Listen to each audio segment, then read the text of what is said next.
Hello friends, welcome back to my channel.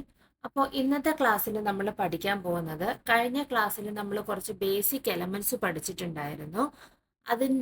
അത് വെച്ചിട്ട് എങ്ങനെ ഒരു മിനിമൽ ഹെന്ന ചെയ്യാം എന്നാണ് നമ്മൾ നോക്കുന്നത്.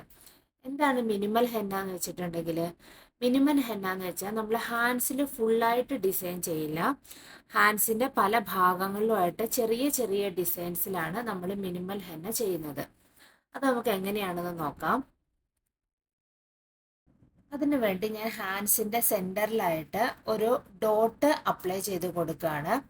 എന്നിട്ട് ആ ഡോട്ടിന് ചുറ്റും 4 ഡ്രോപ്സ് ആണ് അപ്ലൈ ചെയ്ത് കൊടുക്കുന്നത്.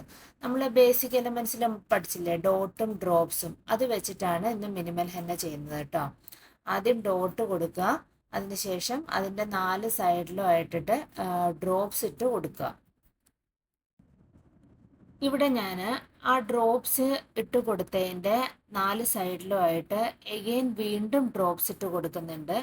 അത് സെയിം ലെവലിലല്ല, ആദ്യം നമ്മൾ ഇട്ട് കൊടുത്ത ഡ്രോപ്സിനേക്കാളും കുറച്ച് ഹൈറ്റിലാണ് അതിൻ്റെ ഇടയിൽ വരുന്ന ഡ്രോപ്സ് ഇട്ട് കൊടുത്തിരിക്കുന്നത്.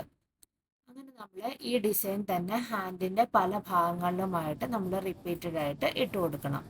ഇതിൽ ശ്രദ്ധിക്കേണ്ട കാര്യം, ഡിസൈൻസ് തമ്മിൽ അത്യാവശ്യം ഗ്യാപ്പ് വരണം. അതായത് എല്ലാ ഡിസൈനും കൂടെ ചേർന്ന് വരാൻ പാടില്ല. മിനിമം ഹെന്ന എന്ന് പറയുമ്പോഴത്തേക്കും കാണാൻ നല്ല ഭംഗിയും ഉണ്ടാകണം, എന്നാൽ നല്ല ഒരുവിധം ഗ്യാപ്പ് വേണം ഡിസൈൻസ് എല്ലാം തമ്മിൽ. ഫിംഗറിലേക്ക് ഇട്ട് കൊടുക്കുകയാണ്. തം ഫിംഗറിൽ ഒരെണ്ണം ചെയ്യാനായിട്ടുള്ള ഗ്യാപ്പ് ഉണ്ട്, അപ്പോൾ അത് ഞാൻ ഇട്ട് കൊടുത്തു. നമുക്ക് ഫിംഗറിൽ എത്രത്തോളം സ്പേസ് കിട്ടുന്നുണ്ടോ അതിനനുസരിച്ചിട്ട് വേണം നമ്മൾ ഡിസൈൻസ് ഇട്ട് കൊടുക്കാൻ കേട്ടോ. ഞാൻ ഫിംഗറിലും ഹാൻഡ്സിലും എല്ലാം ഡിസൈൻസ് ഫിനിഷ് ആക്കിയിട്ടുണ്ട്. കയ്യിലെല്ലാം ഞാൻ ഇട്ട് കൊടുത്തിട്ടുണ്ട്. ഇനി ഈ ഡോട്ടും ഡ്രോപ്സും അല്ലാതെ നിങ്ങൾക്ക് വേറെ ഡിസൈൻസും മിനിമൽ ഹെന്നയിൽ അപ്ലൈ ചെയ്യാവുന്നതാണ്. വേറെ കുറച്ച് ഡിസൈൻസും കൂടെ ഞാനിവിടെ കാണിക്കാം. നമ്മൾ സ്പൈറൽ പഠിച്ചില്ലേ, സ്പൈറലും ഹംസും, അത് വെച്ചിട്ട് നമുക്ക് ഒരു ഡിസൈൻ കൊടുക്കാം. ആദ്യം സ്പൈറൽ വരച്ചു കൊടുക്കുക, അതിനുശേഷം അതിന് ചുറ്റും ഹംസ് വരച്ചു കൊടുക്കുക.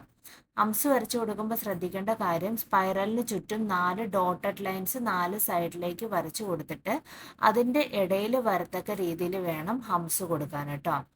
ദെൻ ഹംസിന് മേളിൽ ഞാൻ ഡോട്ട് ഇട്ട് കൊടുക്കുന്നുണ്ട്. ഡോട്ട് ഇട്ട് കൊടുക്കുമ്പോഴും ഗ്യാപ്പ് ഉണ്ടെന്നുണ്ടെങ്കിൽ ഇടയിലും എത്രത്തോളം ഗ്യാപ്പ് വരുന്നുണ്ടോ അത്രത്തോളം ഡോട്ട് നമ്മൾ ഇട്ട് കൊടുക്കണം. എന്നാൽ ഡോട്ടുകളെല്ലാം തമ്മിൽ മിക്സപ്പ് ആയി പോകാനായിട്ട് പാടില്ല. അപ്പോൾ അത് നമ്മൾ ഗ്യാപ്പ് അനുസരിച്ചിട്ട് നമ്മുടെ ഇഷ്ടത്തിന് ഡോട്ട് ഇവിടെ ഇട്ട് കൊടുക്കാം. നമ്മൾ പഠിച്ചൊരു ബേസിക് എലിമെൻ്റ് ആണല്ലേ സർക്കിള്. ആദ്യം നമ്മളൊരു സർക്കിള് വരച്ചു കൊടുക്കുക. സർക്കിൾ വരച്ചിട്ട് അതിന് ചുറ്റും ഒരു ഡോട്ട് ഇട്ട് കൊടുത്താൽ നമുക്കൊരു ഡിസൈൻ കിട്ടും. അപ്പോൾ ഈ ഡിസൈൻസ് എല്ലാം നിങ്ങൾക്ക് ഇപ്പം ആദ്യം ഞാൻ കൊടുത്ത ആ ഡിസൈന് പകരം ഇട്ട് കൊടുത്ത് നോക്കാവുന്നതാണ് കേട്ടോ. ദെൻ അതിന് ശേഷം സ്പൈറൽ വരയ്ക്കുക. സ്പൈറലിന് ചുറ്റും വെറുതെ ഡോട്ട് കൊടുക്കുക. ആദ്യം നമ്മൾ സർക്കിൾ വരച്ചില്ലേ, അതുപോലെ തന്നെ സ്പൈറലിന് ചുറ്റും ഒരു ഡോട്ട് കൊടുത്താൽ ഒരു ഡിസൈൻ കിട്ടും. അപ്പം നമ്മൾ പഠിച്ച ബേസിക് എലമെൻറ്റുകൾ വെച്ചിട്ട് ഓരോ ഡിസൈൻസ് നമ്മൾ മാറ്റി മാറ്റി ട്രൈ ചെയ്ത് കൊടുക്കണം. അപ്പോൾ ഇത്രയാണ് കേട്ടോ നമ്മുടെ ഇന്നത്തെ ക്ലാസ് വരുന്നത്. നമ്മൾ പഠിച്ച ബേസിക് എലമെന്റ് വെച്ചിട്ട് എങ്ങനെ ഒരു മിനിമൽ ഹെന്ന ക്രിയേറ്റ് ചെയ്യാം എന്നുള്ളതാണ് നമ്മളിന്ന് നോക്കിയത്. അപ്പോൾ നെക്സ്റ്റ് വീഡിയോയിൽ നമുക്കിനി ബാക്കിയുള്ള എലമെന്റ്സും കാര്യങ്ങളൊക്കെ പഠിക്കാം. എല്ലാവരും എൻ്റെ വീഡിയോ ഒന്ന് കാണുക, സപ്പോർട്ട് ചെയ്യുക, സബ്സ്ക്രൈബ് ചെയ്യുക. അപ്പോൾ പുതിയ വീഡിയോയിൽ നമുക്ക് വീണ്ടും കാണാം. Okay, by.